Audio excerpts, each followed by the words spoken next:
All these so-called decoy green chunks within my territory also will gradually slow down the rate of actual biter expansions happening in the ever-diminishing number of green expansion chunks outside of my base, until eventually biter expansion will be switched off completely. Once all outside land is settled or has otherwise been turned into red chunks, it will be the unreachable green chunks within my territory that will be selected for failed enemy expansion attempts over and over and over again. Wait, once all outside land is settled or has otherwise been turned into red chunks? What about that otherwise? Well, you see, around this time it starts to dawn on me just how many resources we will need to take our way off of this planet. Sure, I knew it was gonna be a lot, but just how staggeringly many resources we would need had not quite yet perpetrated into my brain. Turns out, 1000 times is a lot of times. A pair of red and green science packs takes 10 ore combined. A single blue science pack takes 20 ore and some oil. Turns out we need over 7 million red and green science packs as well as over 4 million blues, which makes for a total minimum resource requirement of over 150 million ore, 104 million iron and 50 million copper. If we look at the entirety of the current explored map, simply ignore all the giant biter bases and count up every visible resource patch as if we could simply access them, we are still coming up short by well over 20 million iron. And if we let reality shine a light on which resources are simply gonna be off limits for the entire game, you know, because of the giant impenetrable biter bases right next door, the bleak outlook is that we control a mere 15 million copper and 50 million iron. Not even half of what is required to take our way off of this planet. That is a problem.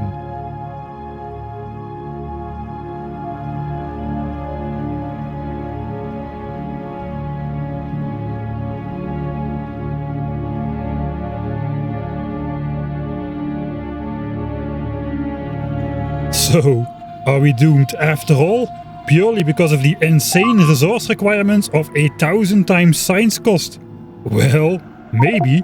Let's first try to figure out exactly where we're at. We've given all resources under our control a green tag, and coincidentally, the total iron amounts to exactly half of the 104 million we require. I've also tagged all of the nearby resources which are firmly controlled by giant biter bases with a yellow tag. We are soon going to be in the big biter era now though, so there is simply no way we can ever claim those resources with our early game gun turret strategy. Or is there? There's also a mysterious belt icon category, but nothing is under there yet. Guess we'll ignore it for now.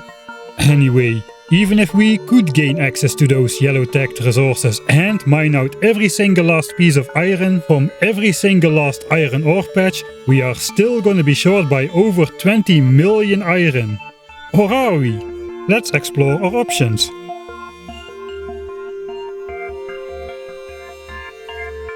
Of course, there's the good old mining productivity tag, which gives all miners a 10% productivity boost, which in practice means they'll generate an extra 10% bonus ore out of thin air from the moment we unlock the technology. But is it worth the detour? Because with 1000 times science cost multiplier, it costs 250,000 red and green science packs, which amounts up to 2.5 million resources. However, it will also save 1000 times more resources than in a normal playthrough, as all other technologies also come at 1000 times the cost. Before we can access mining productivity 1, we need to burn through about 2 million red and green science without discount. The bonus will then apply to 5 million red and green science packs, as well as the full 4 million blue science packs. That means we'll need to burn through 20 million resources to get mining productivity, but the bonus will apply to a whopping 130 million resources still, saving us almost 12 million resources. That makes the detour to mining productivity a no-brainer. What about mining productivity 2 then? Well, that's a different story. It comes at 6 times the price compared to mining productivity 1, costing a whopping 15 million resources, while saving less than 10 million, which makes it not worth going for in our mad slow motion dash to get off of this planet. Alright, while over 9 million sounds like a lot, the resource savings of Mining Productivity 1 are not much more than a few drops out of the bucket. But that brings our resource cost down to about 96 million iron and 46 million copper. It's a start, but not much more than that. What else is out there? Right, another OG option is of course using productivity modules, but don't get too excited.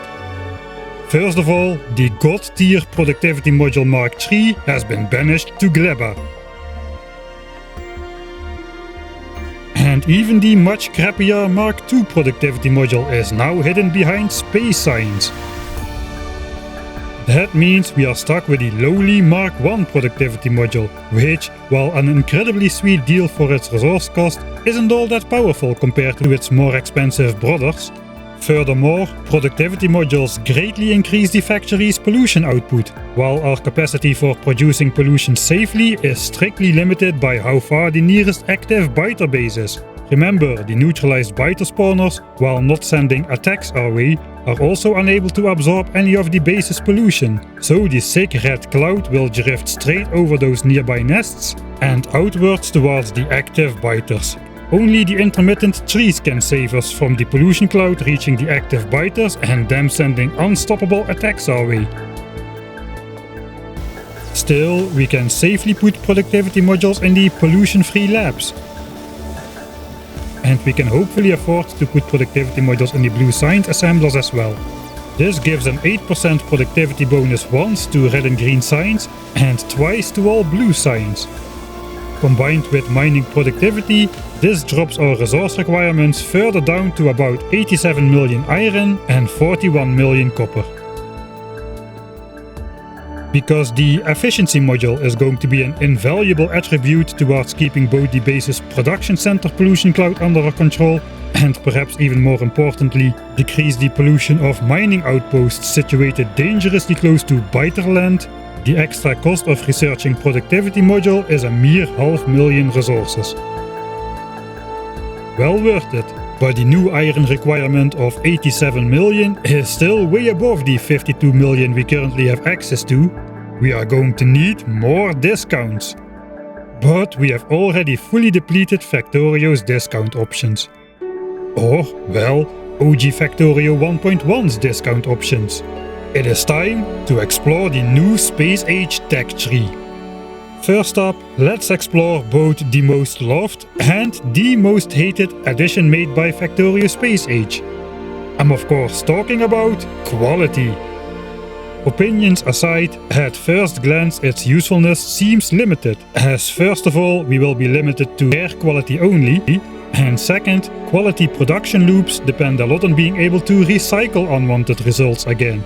And recyclers are only unlocked on full Gora. And then still, better quality mostly makes machines work faster, which is not very useful to us, and certainly doesn't warrant the 500,000 science pack price tag of accessing quality. But not all machinery works faster with quality modules. Take for instance mining drills. They extract half a resource a second at any quality level. But what makes higher quality mining drills better than their common counterparts then? Well, better quality mining drills are faking it. Take the rare quality mining drill for instance, with its 66% resource drain stat. That means for every 3 iron ore it puts onto a belt, it will take only 2 iron ore out of the ground. I'm not sure what the other piece of ore is made from then, be it a plain rock or a ball of tin foil. But hey, as long as the boss doesn't notice, these so-called quality mining drills are actually, on average, plainly putting worse quality ore on the belts if you really think about it. But well, then you could say we get 3 iron ore on the belt for every 2 iron ore out of the ground. Which in theory makes every ore patch contain 50% more resources. That sounds pretty sweet. There are 2 problems with that statement though. The obvious one is that it's going to be pretty hard to get literal thousands of rare quality miners, especially since we're again going to be limited to the extremely crappy Mark I quality module, which has a literal 1 in 1,000 chance per module to roll a rare result. The other, less obvious problem is that a lot of those quality miners simply will do nothing. We don't have infinite time, as while my anti-biter expansion system is pretty robust for the projected 200 hours or so I think we will need to get off of this planet, it is not 100% fail-proof, and the chance of having a single but unstoppable biter breach happen goes up the more time we spend on this planet. Resource patches are much denser in the center than around the edges, so in order to maintain an acceptable rate of production, we will need even more ore than the absolute minimum projected in my numbers so far. Practically speaking, we will not have the time to fully mine up every last ore from every last resource patch, and quality miners do not give bonus production in the same direct way that mining productivity does. The production rate of a quality mining drill is the same as a regular mining drill, so compared to a regular mining drill, a quality miner will only start producing its 50% extra ore once a regular mining drill would have completely run out of ore to mine. That means that if a regular mining drill would not have run out of ore to mine by the time we leave this planet, the quality mining drill will not have made any difference at all.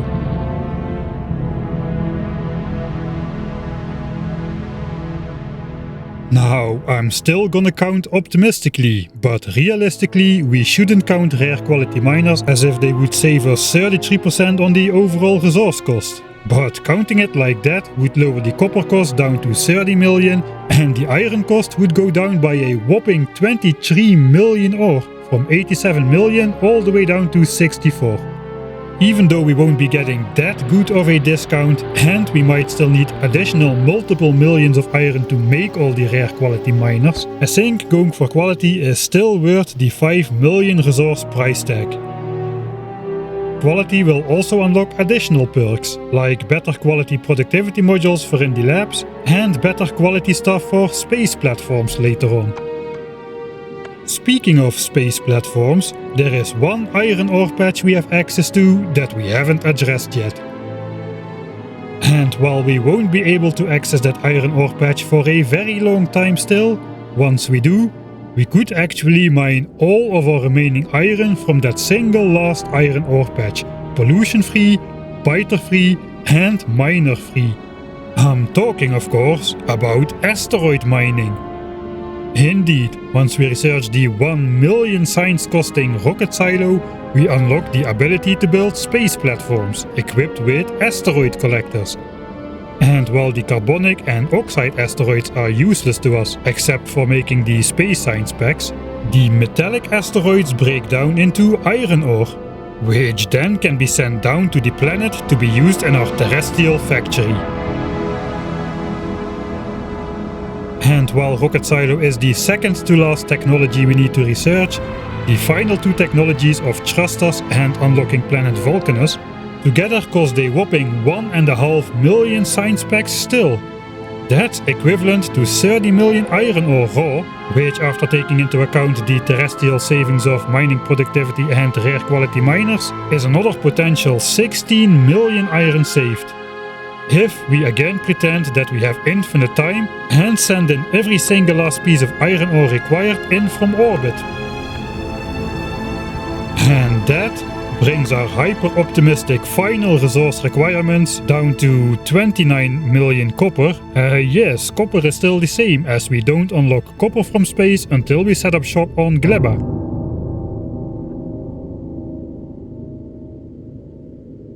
So 29 million copper and 48 million iron.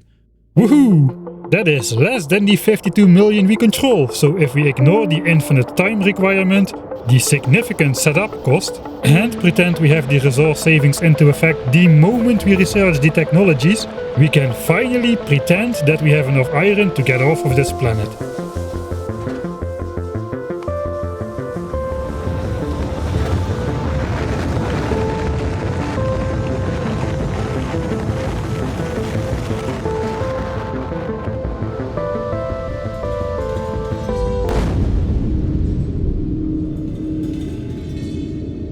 Well, playing Mike isn't such a dreamer as script writing Mike apparently is, and he is still very worried about our resource situation. Looking back at our resource table, while we technically have enough iron, in practice we don't really, and even in the most optimistic scenario described up until this point, we will still fail because we control only half of the total copper we need. And unfortunately, our technological options for resource discounts are depleted.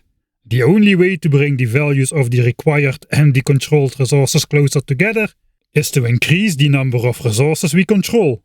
It is time to pack up our backpack with pipes again, as we're going out on a second exploration trip, and this time we will explore all the terrain we possibly can. Next time.